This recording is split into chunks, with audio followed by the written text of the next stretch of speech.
Hi, Priya. So how are you doing today? Good. How So, are you?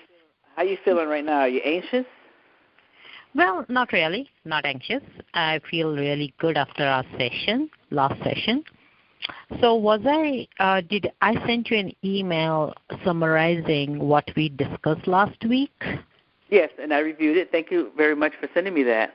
I can see that you're very proactive, and you actually took note of the steps that you said you were going to take. So I did review it, and I'm ready to start. You stated on your document that you wanted to move forward, and today's session you wanted to discuss tips on how to go about finding a mentor. Is that correct? Exactly. And one question I had, I was just wondering, was there something that I missed from my last meeting that I didn't include in that document? Yeah, Okay. I don't think so, because the main goal of the last session was to change your mindset. I noticed that you took note of that, and remember we were talking about why can't you do certain things and what would happen, and it kind of clicked where you said, well, you're right. Well, you discovered yourself that you were putting the limitations on yourself. Exactly. I was going into this negative spiral by saying myself that, I have to start all over again, and that was really helpful. Not to get into that negative thinking that I have to start all over again. It's more like moving forward. Yes. So our goal today, according to the document that you sent, you want to focus on activities or strategies on how to pick a mentor? Well, in the last session, you had mentioned that if you just go to a person and say, I want you to be my mentor, he or she is going to say, why did you select me? And that's where it struck me. It's like, why would I want someone specific for mentoring?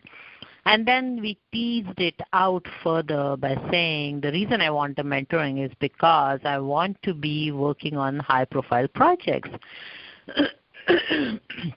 And that's one opportunity for me to get a mentor and then also to get some opportunities to work on high-profile projects. And I was wondering, how do I go about that? Or is that the right approach? So let's do a scenario here. Mm-hmm. Let's say you have identified someone that you think you would want them to be your mentor. Mm-hmm. In everyday life, with technology that we have at our hands, how would you go about getting information on that particular individual? What would you do to obtain information other than having an idea of the person's name and perhaps where they work at? How could you go into more depth to find out if they may be a qualified candidate to be your mentor to your standards? The one thing that comes to my mind is just having an initial networking call and talk with them, but to understand what they do. Yes, to understand what they do, but what background research would you conduct? What would you do? I tried that approach as to see what that person does. And one thing I can look at now that you are prodding me a little bit more and making me think, so that person had given see what has happened in our agency, in FDA, the commissioner interviews big people. And when they interview, they have to talk about what they do. And that might be one of my method of going through those interviews. They are saved on our webpage, and then maybe approach them through that I read about your interview with the commissioner, and this is what you do, and I was interested, and I would like to know more about it and see if I can help you. Is that the right way of saying it? the only answer to the right way is the right way for you. But let me give you another scenario. Let's say you was changing jobs, and you had an interview, right? You have an upcoming interview, and you don't really know anything about, and say the interview is one-on-one, and you don't really know anything about the individual. How would you go about getting information on that individual? Because I don't think you would want to go in blind to not. Yeah, exactly. What would you do? What would be the first thing you do if they said, Priya, I would like to interview you for the position that you applied for. We thought of you. I want you to come in this Friday. Okay, now Priya has accepted. Yes, I'll be there. What's the first thing you're going to do? I'm going to do some research by going to the internet, going to their website, check out what they do, what's the background of that office. I'll look at the office first. And why? What would that do for you? That will give me, I won't be just shooting in dark. It will be more productive, and I will be able to prepare myself. Could you move forward with the interview without doing that?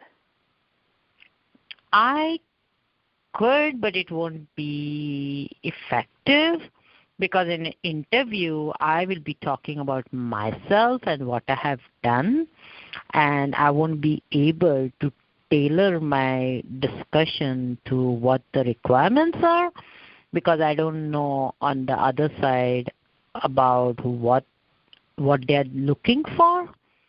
And I can see the same approach in mentoring.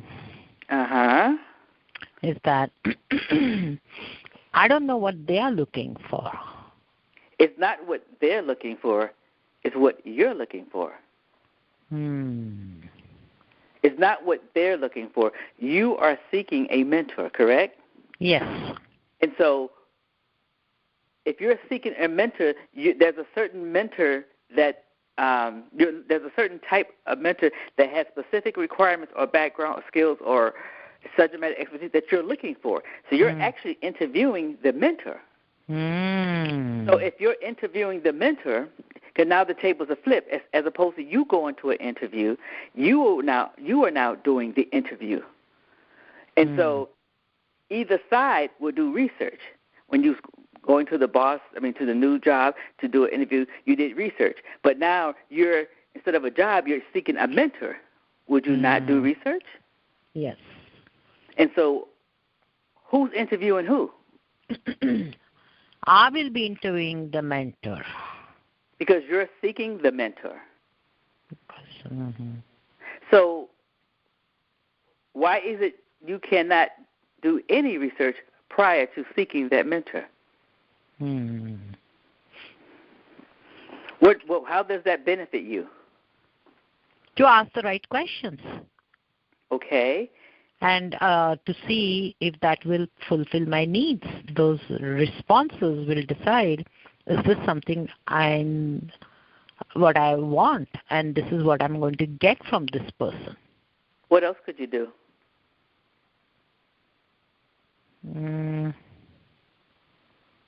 The question was, you said, I want some tips on how I can find or seek a mentor.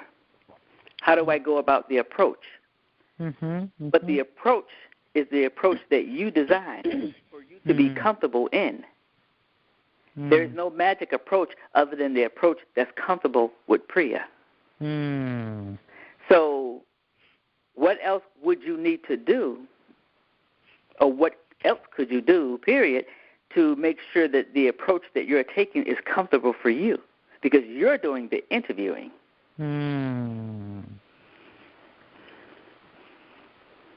And other thing is like letting them know upfront what I'm looking for and not wasting their time also. They might even suggest that, Priya, I might not be the right person. Why don't you talk to this person? And that has happened. True. But your first approach to an individual you have not had contact with, if you visualize it, you probably would not say, I'm looking for a mentor. That probably would not work for you. Am I with you on that? Yes. So you're looking, it sounds like to me you're looking for and a way to actually come up to the individual, and where do you start from there? Once you're in front of the individual. That's correct. So if you do all this research, what was the purpose of the research on this individual? How does a person know? How would they know that you've done research on them? By sending them an email or having an introductory saying that I read this about you, and I understand you are working on blah, blah, blah, blah, and I was really interested in knowing more about this project. One way of doing it is by email. Would that work for you? Yes. Then scheduling a meeting. Did schedule a meeting, okay. Is there ever a chance that you could be face-to-face? Yes, face-to-face. What's the likelihood of you receiving a positive? That's one way you could do it, but you would increase your chances. What's the likelihood of them responding to that email, not really knowing who Priya is, saying, yes, let's schedule next week? Because you only can put so much in an email, right? Yeah, absolutely. And I prefer face-to-face. I like to have that body language and to see how comfortable I feel with the person also. Okay. So we're back in the beginning of approaching this individual. And perhaps when you approach the individual, it may be that you're going to schedule another time or when they're available, because you're not going to lay it all out right then. Maybe not. Maybe they have the time. It depends on the atmosphere and the setting. So the face-to-face can lead to another appointment where you're under schedule. But within that time that you're face-to-face, every minute is critical to get their attention. So you've done all this research, and the reason why you did this research is because of what? The reason I did this research is because I want to see if this person is going to help me achieve my goal. If they're qualified to help you achieve your goal. But you say, if this person is going to help me, the other individual does not know yet that that's what you're asking, that that's what you're seeking, other than you have approached this individual. And you're saying, I want to see if this individual is going to help me. But before you get to that point, and try to visualize it, is there something else that should take place? You've done your research. So the reason why you've done your research. So if you're moving forward, that means you're okay with what you found in the research, the background information, their profile. Exactly. So that means you're moving forward. But to make sure that you don't that was step one. Step two, you're face-to-face. You don't want to lose this individual because you've done all this research, and if you move forward, then you're impressed with them, and you kind of want them to be your mentor. But it's not really solid yet. So what needs to take place when you approach this individual? How could you approach him? Him or her, how could you approach them? You're face-to-face. What could be the first couple words out of your mouth? That I have read about you. This is what I have found, that you have, you're working on this so that the person knows that I am not here coming just blindly. I'll introduce myself. I'll I'll tell them why I wanted to have this meeting. And the reason I wanted to have this meeting is because I read about your blah, blah, blah, or listened to your interview with the commissioner, and I found that these are the 3 projects that you work on which caught my attention, and I would like to know more about it. Okay. Because right away I'm not going to say that can you become my mentor, which is a very good suggestion that you gave me, Wanda. I think whether that person should be my mentor or not will come after 3rd or 4th interview. Doesn't have to be that. Or, sometimes it happens fast, sometimes, depending on the situation. But if that's comfortable for you, that's fine. That's how I feel comfortable. Okay, that's fine. Because although you did the background research, you still want to know more of that individual face to face, because maybe it's not what you thought. It could be. Yeah. Because you have to have, there has to be a two-way street here. You got to connect. Somebody can have everything that you want, but you just don't connect. So, okay. So that is one way to approach a possible mentor, is for you to approach that mentor being prepared. The same way you would be prepared as if you was going for an interview for another job. The strategy is the same. You're going in prepared. Preparation. And so the way you're going to prepare to a job interview, you're basically, the underlying message is hire me. So with a mentor that you are impressed with, the basic underlying message is be my mentor. I want you. The strategy is the same. You wouldn't go to a job interview on an agency that had the worst reputation, and maybe you've actually known some people who were done very wrong. You really wouldn't have an interest in that organization. So same thing with the mentor. You've done your research. You have a strong interest in this individual, so you're going to approach them in a positive way, but you're also going to talk about yourself, so that they can see the connection, how they can groom you and help you develop further, because you're impressed with their credentials. And you want to know how did they get where they're going, and you want to let them take your hand as their mentor and lead you through. But don't be afraid, because you have to make sure that they know that you've done your research on them and that you're very impressed with them. That's what you want them to give you. Does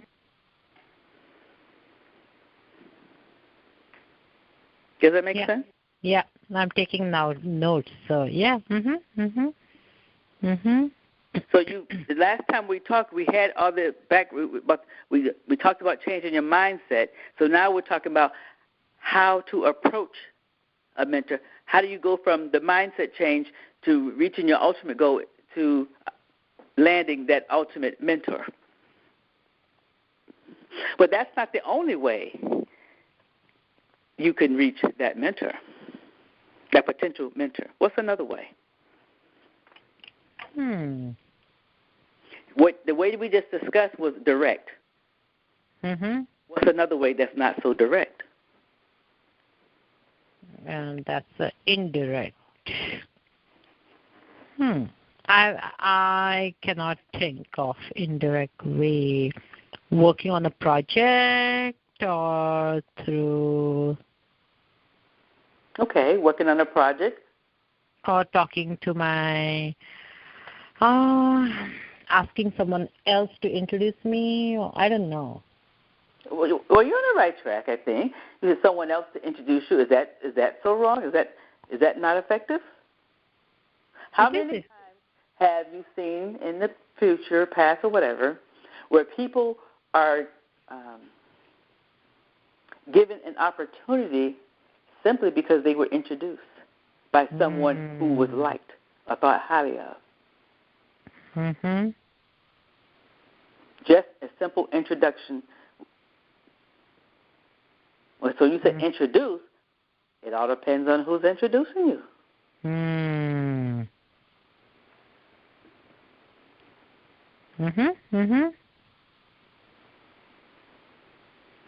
And if you think about it, if you had a colleague who asked you to introduce them to someone that you knew of, and you thought highly of them, and they thought highly of you, would not that individual think would give that individual more time because of you introducing?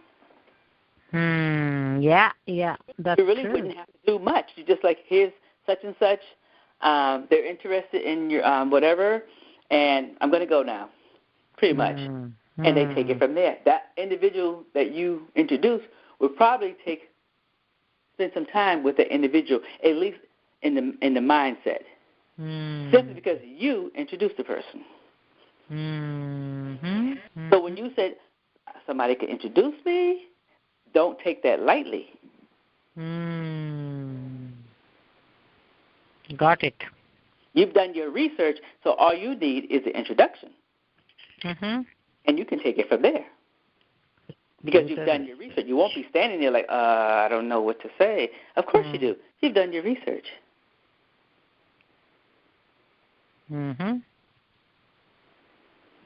Yeah. 1 minute can go a long way.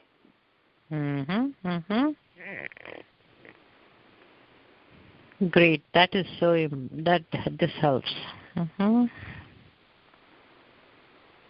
What is another way?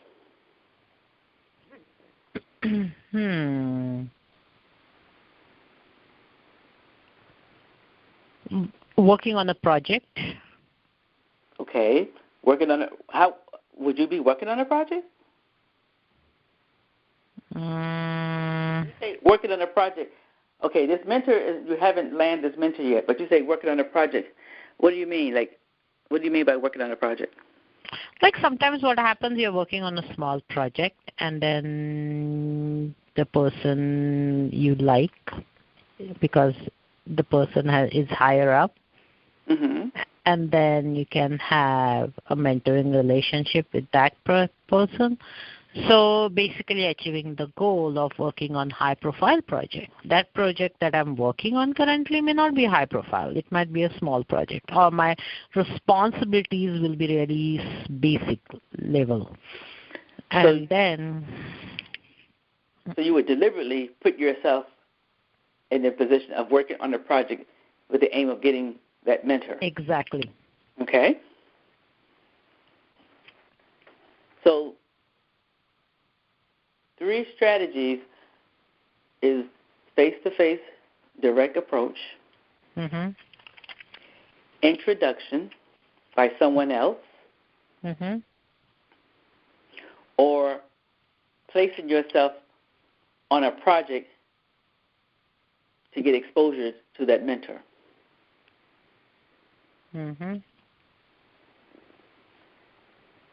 You also stated you could do it by email.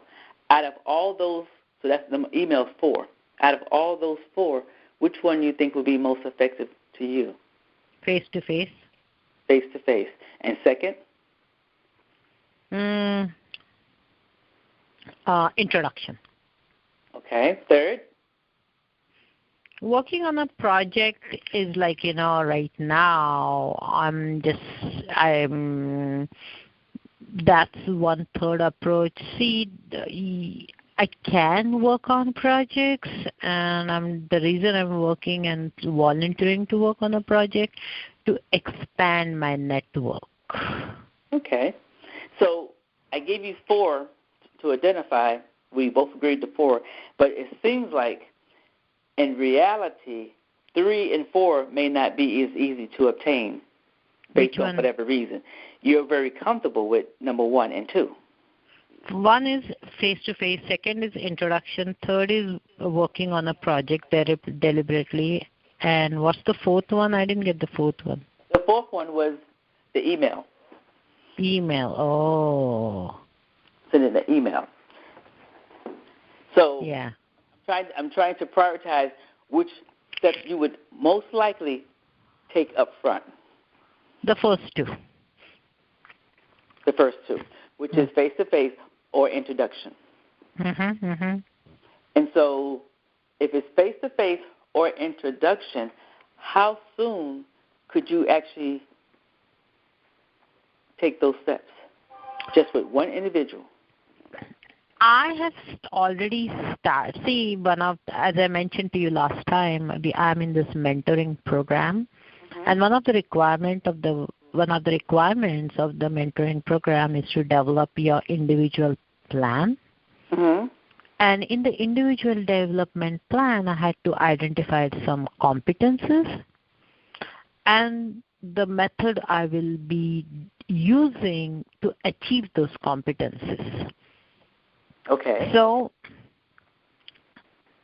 my current boss has said go on details. And FDA is really good at encouraging their staff to go on detail. Basically, you go find your own projects or go find what is comfortable for you.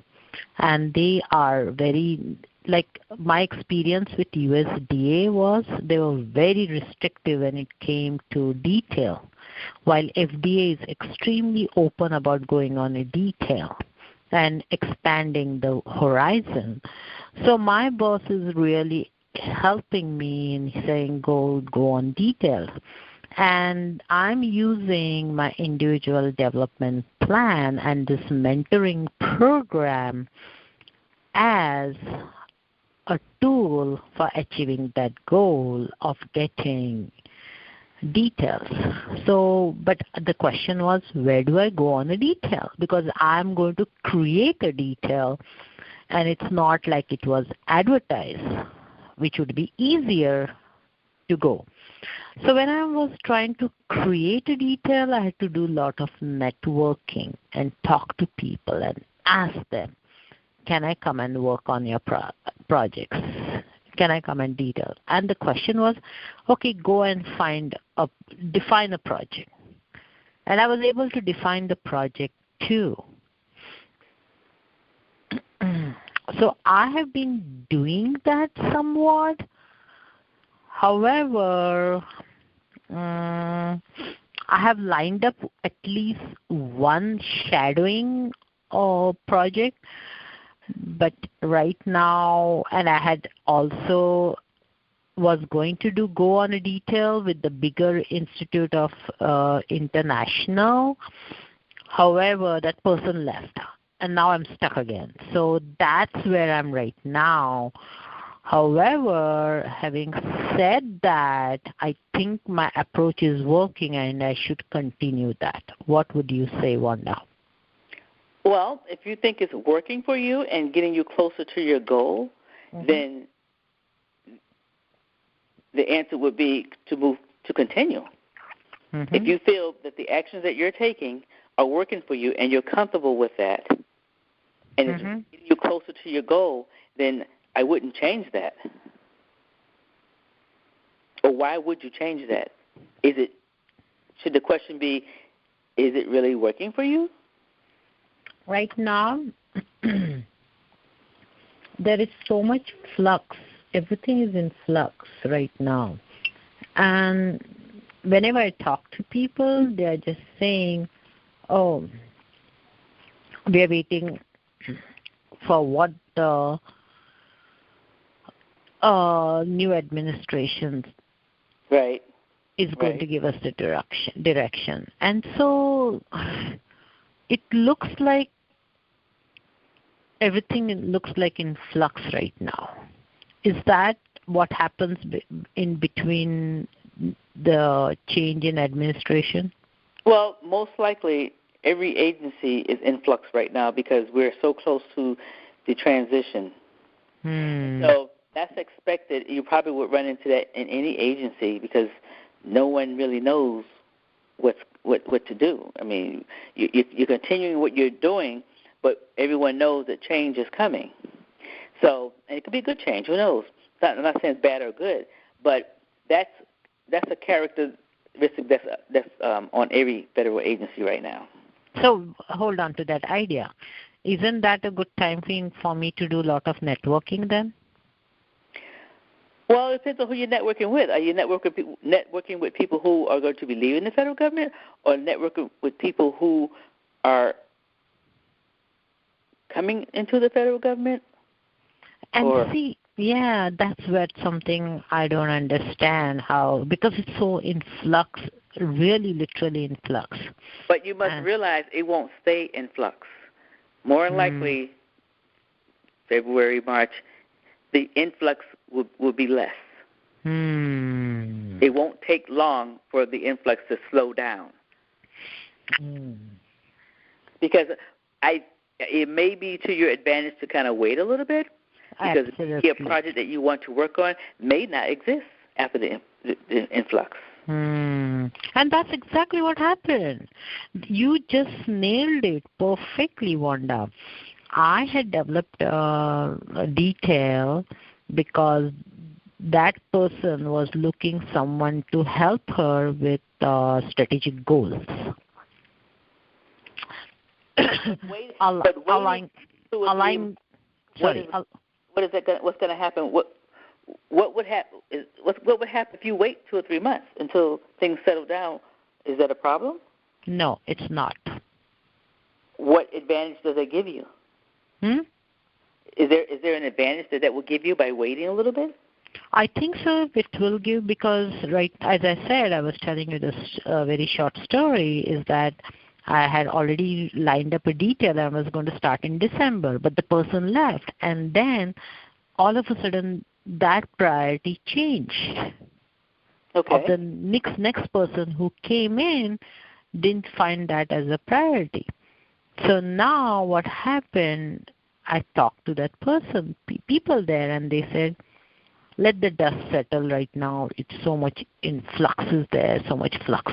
Everything is in flux right now.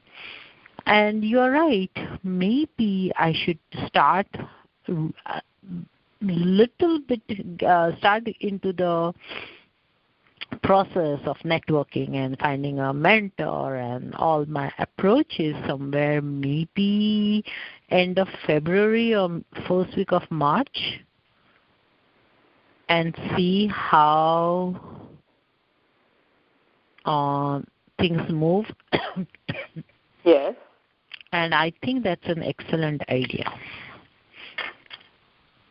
As far as you deciding to actually have a project, but the other steps you still could go ahead.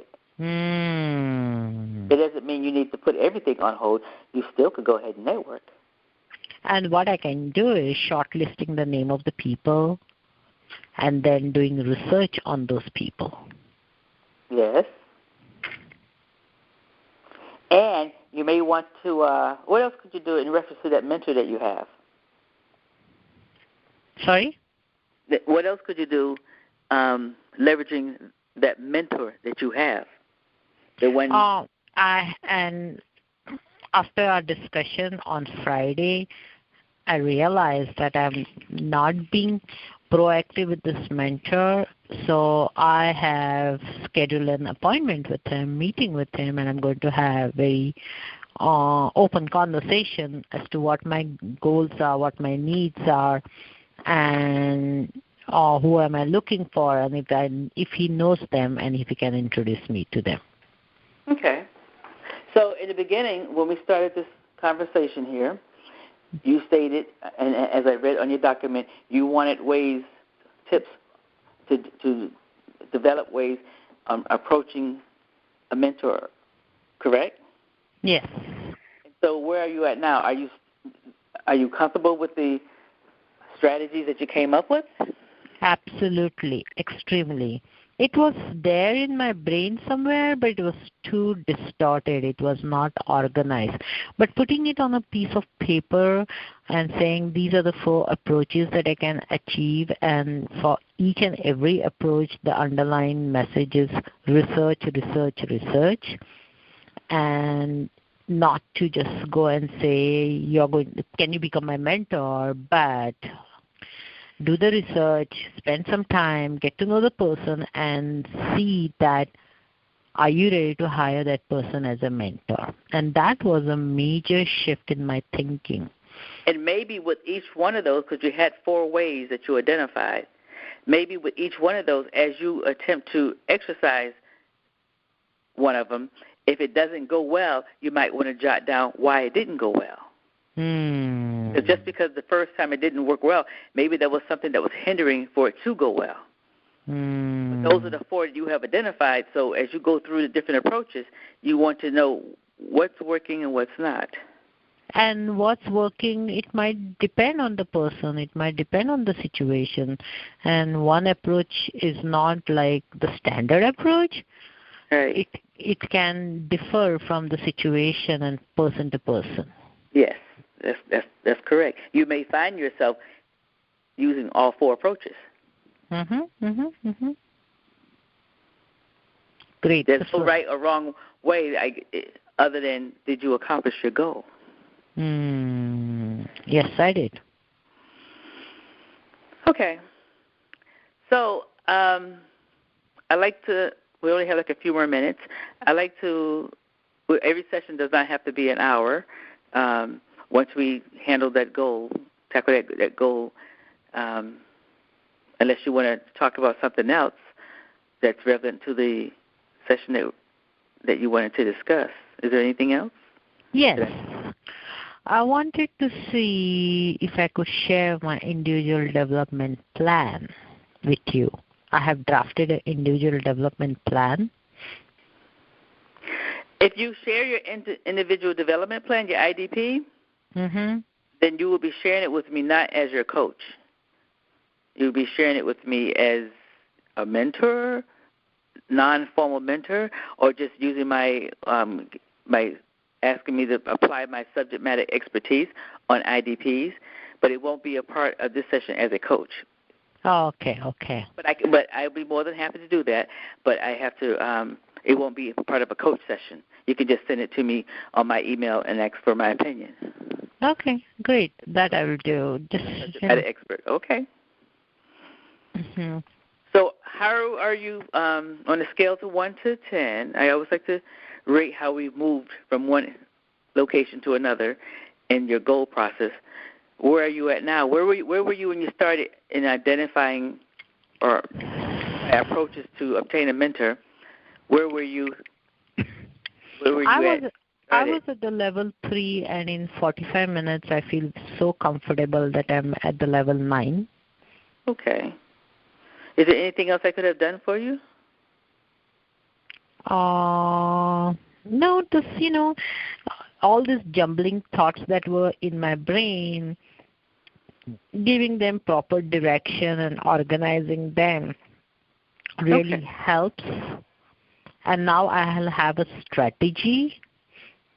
And the other strategy is like I was feeling that I am not doing the right way, but it seems everywhere right now the situation is that it's in flux. Okay. So patience is the key, and I would rather like to wait till the end of February, but that does not mean I should stop doing my research. Oh, absolutely. All right. So I'm going to. I think we're done with this session. Yes. All right. So I would like to follow up with you on your strategies on obtaining a mentor, the approaches, the next time we talk.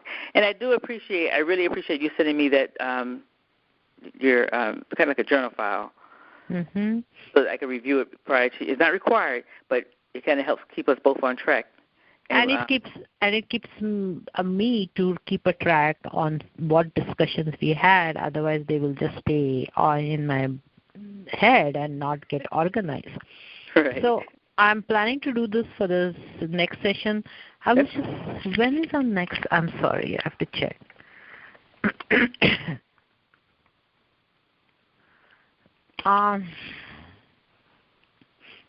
Give me a minute. Our next coaching session. On the 19th, I think. Is it 19th or the 20th? It's the 20th. It's on the 20th, I believe. Let me look at my calendar. I was wondering, do we want to hold it, and can we have it some later? Okay, to give you more time to work on those things. Yeah, I need some more time. Okay.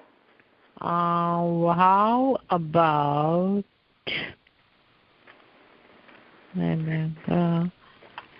can we do it in You want to go to February? Yeah. Before I go to February, are there any other topics you want to discuss? Where you want to hold the slot for the January 20? Not really. This was the whole thing. Okay. And I was wondering, how about in February? So give me some time. All right. Let me send you some time. So, to just put these things in the perspective, and I will just tell you what, now, January next week, I'm having networking skills training for the mentoring program. Mm-hmm. And so the following week, I'm extremely busy, the first week of February. Okay. Second week of February, can we put it for 17th of February? The 17th of February? Mm-hmm. Okay, we can do that. You want the same time, 1 to 2 o'clock? Yeah, please. Okay. Okay. Because then that will give me a lot of time to, also prepare. Exactly. So I'll send you an invite for February 17th from 1 to 2 o'clock. Perfect. Thank you so much, Wanda, very much. All right, that'll work. All right, so until then, I'm looking forward to seeing how you further develop and how closer you're getting to your goal. Great. I will keep you posted. Right. And I'll also send you my IDP if you get a chance. Please give me your input as a mentor on my IDP. All right. Great. Thank you very much. All right, you take care. You too. Bye, Wanda.